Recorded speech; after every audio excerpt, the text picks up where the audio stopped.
শহীদ মাতঙ্গিনী গ্রামের খারুই 2 গ্রাম পঞ্চায়েতের উদ্যোগে SWA প্রকল্পের উদ্বোধন সাতটিগ্রি গ্রামে।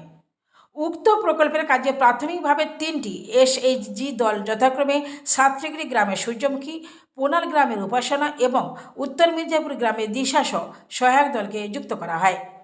উক্ত প্রজেক্টের কাঁচামাল স্বরূপ উক্ত অঞ্চল এলাকার একটি উচ্চ মাধ্যমিক, একটি MSK, 2টি আপার প্রাইমারি, 10টি প্রাইমারি, 3টি SSK, 14টি ICDS, 3টি উপস্বাস্থ্য কেন্দ্র এবং 3টি গ্রামীণ হাট থেকে পচনশীল ও অপচনশীল দ্রব্য সংগ্রহ করে উক্ত প্রজেক্টগুলি চালু করা হচ্ছে।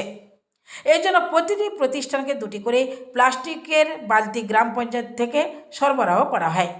উক্ত অনুষ্ঠানে উদ্বোধনে উপস্থিত ছিলেন পূর্ব মেদিনীপুর জেলা পরিষদের বিরোধী দলনেতা বামদেব গুচ্ছাইত, বিডিও রথীন্দ্রনাথ দে, গ্রাম পঞ্চায়েত প্রধান জয়শ্রী সাহু গুচ্ছাইত, জনস্বাস্থ্য কর্মাধ্যক্ষ নিরুপমা মাইতি সহ ত্রিস্তরীয় জনপ্রতিনিধি বৃন্দ। নন্দকুমার থেকে নিজস্ব প্রতিনিধি, সংবাদ কর্নার।